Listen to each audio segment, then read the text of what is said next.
Welcome back to MTV. I am Monique and I'm so excited to take you along this video. We are in February, the month of love, and I'm gonna kickstart it with a really nice story that I'm excited to share with you. If you're a first-time viewer, don't forget to subscribe, to like, to comment. It really helps my channel to grow. Okay, before I show you the whole story, I'm going to give you some key terms because I understand that not many of you may even understand what I mean by mission. Is it like Mission Impossible? What are we talking about? Okay, so as members of our church, the Church of Jesus Christ of Latter-day Saints, young men and young women embark on a voluntary service where they devote themselves to, it could be humanitarian aid, it could be proselyting, which basically means we're going to go about teaching people about God and Jesus Christ and his gospel and help them to increase their relationship and their knowledge about him.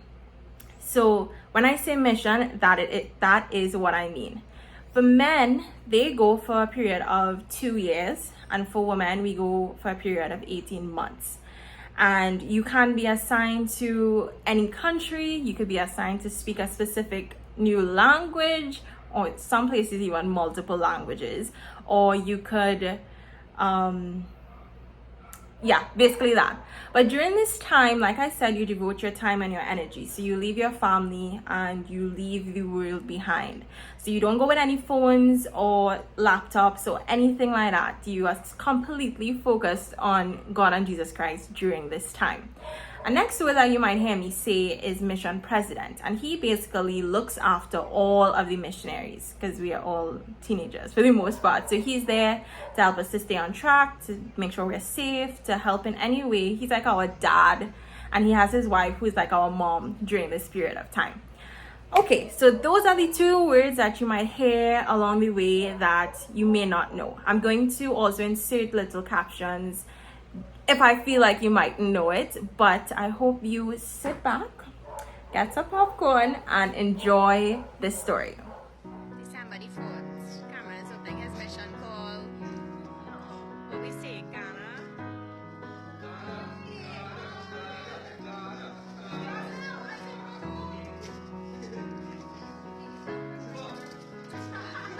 San Fernando.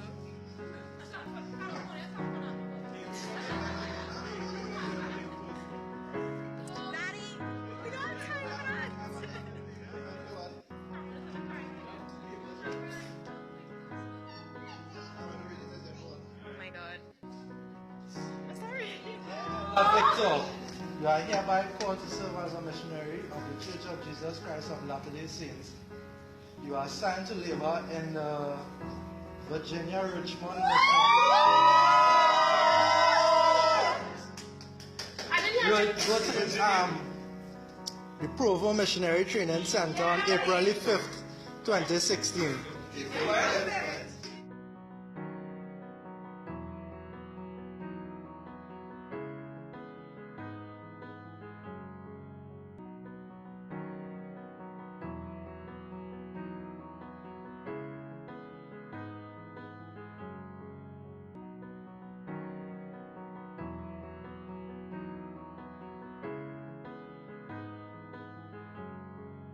She'd always known that this day was ahead. Now it's finally here, and she just stares at his bed. Wear a few white shirts and a long black coat. Sit in his suitcase with the letter she wrote,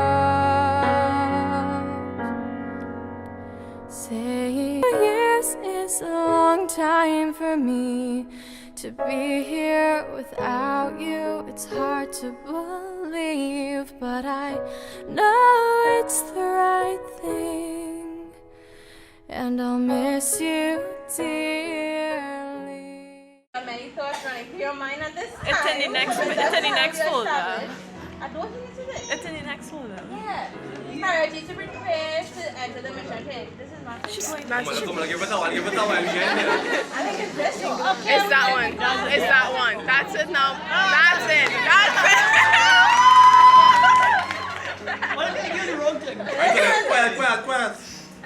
Dear Sister France, you are hereby called Oh!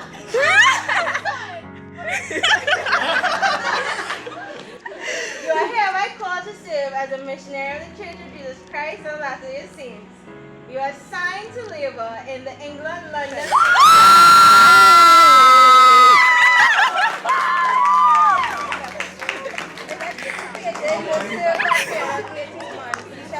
England Missionary Training Center on Wednesday, April 19, 2027. I'm speaking.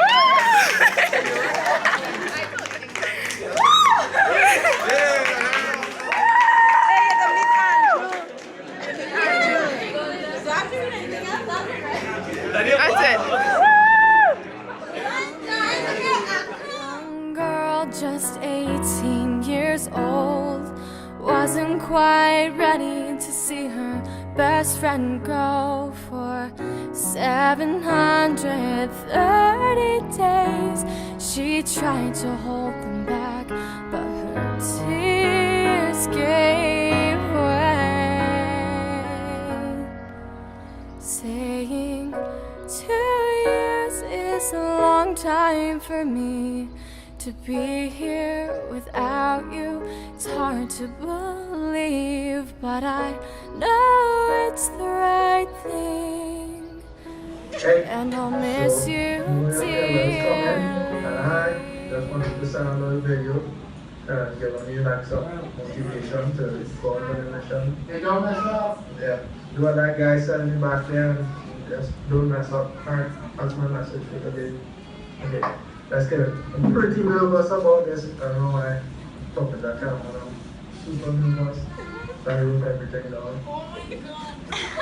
This is what I wrote. I said I'm probably super nervous. I wish I could be here to see me going on crazy. You know, anxious and everything. That'd be pretty fun. You know, so I can promise you that you'll see the same lesson that you used to. And it's really scary. You know, having these thoughts of going thousands of miles away from home and being a completely different culture from. Throughout these 2.5 years, Cameron and I sent letters, cards, well wishes, little trinkets along the way, just so that we could remember each other.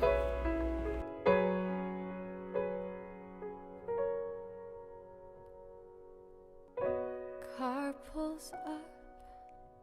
The time is now to say goodbye for 2 years.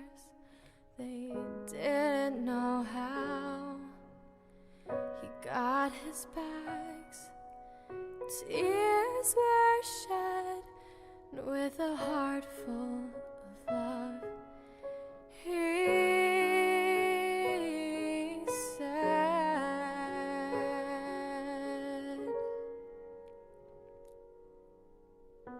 2 years is a time for me to give back, for I owe each breath that I breathe.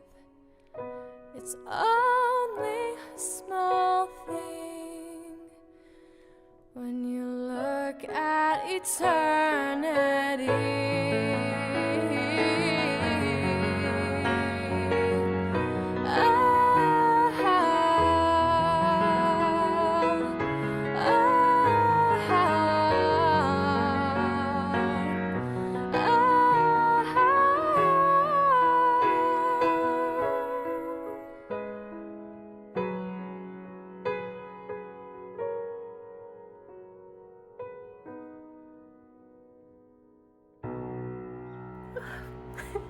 Every time I watch those pictures and those videos, I just remember actually being in that, the actual memory. And it was 2.5 years in total, and it was hard. It wasn't the easiest. It was a lot of growth, but it's part of our story. So let me tell you some things you didn't see. So like you saw, Cameron got called to Virginia and I got called to England. Cameron went in April of 2016 and I didn't leave until April of 2017. So he was out a year and I was now going. So that's why I say we were apart for about 2.5 years. Now, when Cameron and I met, he said from the get-go that he was going to serve a mission. I, at the point in time, wasn't so sure if I wanted to or not, but he knew. And so we got into a relationship, and when it came time when he turned 18 to go, it was kind of hard for us to like let go and let him go, because you know we were so in love, and it was just really difficult. But he did it. He sent in his papers, and he got called to serve in Virginia, which was really awesome. But he had to wait for his visa for a little bit, so he was sent to Tobago in the meantime while he awaited his visa. While he was in Tobago, they put him there first to begin with so I wouldn't meet him and he wouldn't be distracted by his family who was in Trinidad. But it so happened that we had us to meet in Tobago in August, and my family got to go to Tobago. So I was like, I really want to see him, so I'm gonna go. But the day that we were supposed to go, we dropped my brother, my sister, and my dad, and my mom and I were on our way, and we got a flat tire. Could you believe it? A flat tire. I was so sad, and we were not gonna stay the entire time. We were only gonna stay for an hour because we had to get back to the swim meet, and the most important part of the service was that first hour anyways. But I was like, Mommy, I do not want to go because it's just gonna look so bad. Like, we missed the most important part, and now I'm late, and then we're gonna leave early, and I don't want to go. And she's like, listen, we are going to go because I'm not going to hear the end of it. You're going to regret it if you don't, and just relax yourself. We're going to go. So we reached, and I opened the door. I'm shaking. I am so shaken. I have not seen Cameron in a few months. He's a missionary, so I cannot hug him. I cannot kiss him. I have to shake his hand, and I'm like, I have no idea what to expect. I opened the door, and the mission president is there, and I'm like, oh my gosh, of all Sundays, the mission president chooses to be there today? Like, what? So I walk in, and I'm like, oh dear. And then I turn to the left, and I see another missionary there who was actually in my branch when Cameron left. So he saw me crying my eyes out and everything, so he knew the entire story, and he's just laughing. And I could imagine why. Like, mission president there, ooh, you're gonna get in trouble. Girl just walked in, like, could you imagine? But anyways, I didn't sit next to him. I just wanted to find a seat as fast as possible because I was already nervous and all of the things, right? So afterwards, I gave him a package, and he gave me a package. We took pictures, and you know, just like, how are you? It's nice to see you. We couldn't really talk much. We didn't have much time to talk anyways. So that was our little... I got to see him within his mission, and it was really, really sweet. The second thing that happened was he finally got his visa, and he was going to go to America. And at this time, he had to...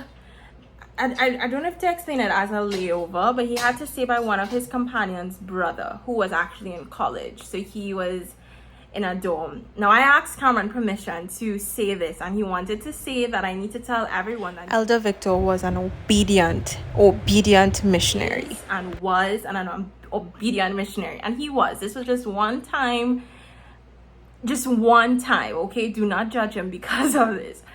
But so I knew he had his visa. I knew he was on his way because we emailed on Monday, and I knew that he was going. So that day, that it was nighttime, and I remember seeing an American number calling me, and I was like, who is this? And I remember, now I just want you to imagine, okay, he's out for months now, maybe close to like 9 months he's out now, and I get this call.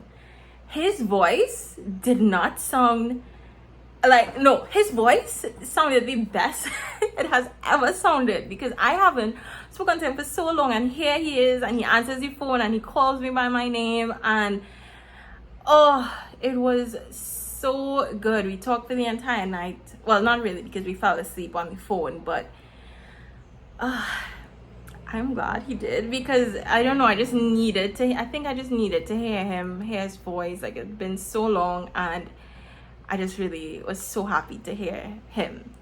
Something that I did not say is when Cameron and I, when he got his mission, we decided that we were going to be on a break. We were on a break. Now, he didn't want to feel like he was dragging me along or anything, because he knew he was going to be focused on his mission and missionary work and be devoted to that. So he didn't want to feel like he was dragging me along, and we agreed that that would basically be on a break. But like, this was my boyfriend for 2 years. I'm not just gonna immediately stop being in love with him, you know. So we still send letters, and I have all the letters and cards and a lot of things we sent each other. But at some point, you know, that the communication, it didn't stop, but it got less because he was so into his missionary work. And I did go on dates, well, not really dates, but I did hang out with other guys, and I told him, and I didn't have to, but he was my friend first, so he knew, like, if I ever went out with anybody. I went to somebody's graduation and so forth, so he knew whatever, you know. But we were still on a break, and then I got my mission call. I went on my mission, and at that point in time, things got really slow because we had different time zones, and letters were not being mailed as much as it was when he was in Tobago and Virginia. And so we would still talk, like, with email. And I still remember, like, when I would, because of the time zone, we weren't able to be on at the same time. So I may get an email from him and respond, but then I wouldn't get a response to that email till the following week. So that was hard in between, but thankfully the service that I was doing was way more fulfilling, that I didn't spend my days crying about the fact that we didn't get to communicate that much, you know.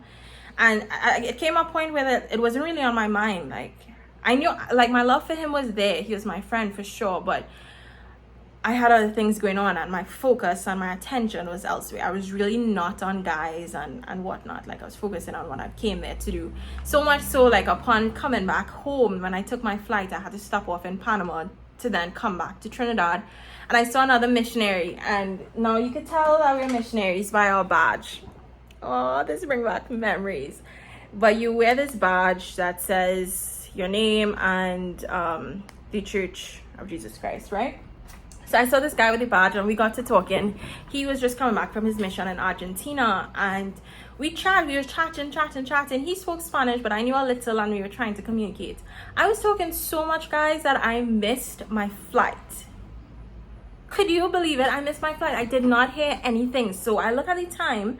I'm like, why am I haven't heard anything. So I go out to the girl, and I asked her, when is this flight going? You know, when are we boarding? She's like, that flight is boarded. We were calling your name actually on the PA system, and you didn't show up, so it's closed. I'm like, what? Like, and now remember, I told you we don't have any phones or any sort of contact. And thankfully I was filled with the Holy Spirit, and I did not panic, because I am in a foreign country that speaks Spanish, no set of money on me, and no communication. So thankfully, and the poor guy, the guy was like, you could see he turned red, and he was so nervous. He did not know what to do, because, like, his flight is later on, and he's fine. And he's like, what am I supposed to do with this girl, because she's stuck and whatnot. But I was able to talk and get another flight, and I got home. Meantime, I'm chatting up with this guy. Cameron is home, trying to figure out what outfit to wear. My friend told me when I got back, trying to figure out what outfit to wear and what to do with hair, and he's like so nervous and whatnot. But it was the cutest thing ever. If you saw in the video, I couldn't hug him, because you're not allowed to have physical contact with the opposite sex being a missionary. So I could not have hugged him. So that's why it looked so awkward. And I was just so, like, I missed my family too. I was just so, I don't want to hug everybody. So that's why it probably looked so awkward when I met him. But do not worry, the day that I got released, and when I say released, I mean I was no longer a missionary. The rules that came with being a missionary were no longer applied to me. So I could go to sleep at any time, I could have my phone, I could do whatever I want. As soon as that happened, I got in a car, and I went straight up to see Cameron, and we had our first date, and we watched The Greatest Showman. So we eventually got back into the swing of things, and yeah, now we are married. So that was my story. But I want to close off this video by saying this. Come. Do not look at my story and be like, oh my gosh, it's so beautiful, I want my story to be like that. No, you have a beautiful story of your own, And matter of fact, I want you to tell me what part of your relationship or a memory that you have that is so sweet and tender to you, if you feel to share, of course. But I feel like social media is designed in such a way now that we idolize one couple or something like that, and that's not what I want. I just want more and more people sharing the joy and the blessing and the love. Like, love is lovely, and it shows up in so many different beautiful ways that do not limit yourself or try to copy someone else, because we have enough of that. Like, do your own thing, you know what I mean? I mean, you can take ideas from other people, but make it your own and enjoy it. Enjoy your significant other and love them, and put in the effort and the time and the energy into that relationship, and it will be way sweeter than trying to copy someone else. I've done that, and I have suffered with comparison, and I've caused my relationship to suffer because of comparison. It's not a good thing. And doing videos like this has helped me to realize that within my own relationship, it is beautiful and it's lovely, and I love it, and love is lovely, and all the good stuff. So with that being said, just a reminder, don't forget to subscribe, to like, and to leave a comment. Tell me down below what is a sweet, precious moment that is unique to you and your person. I would love to hear it. And just stay tuned, because I post new videos every single Thursday. That is what I meant to say. Every single Thursday. So look forward to it. It was nice chatting with you guys. Bye.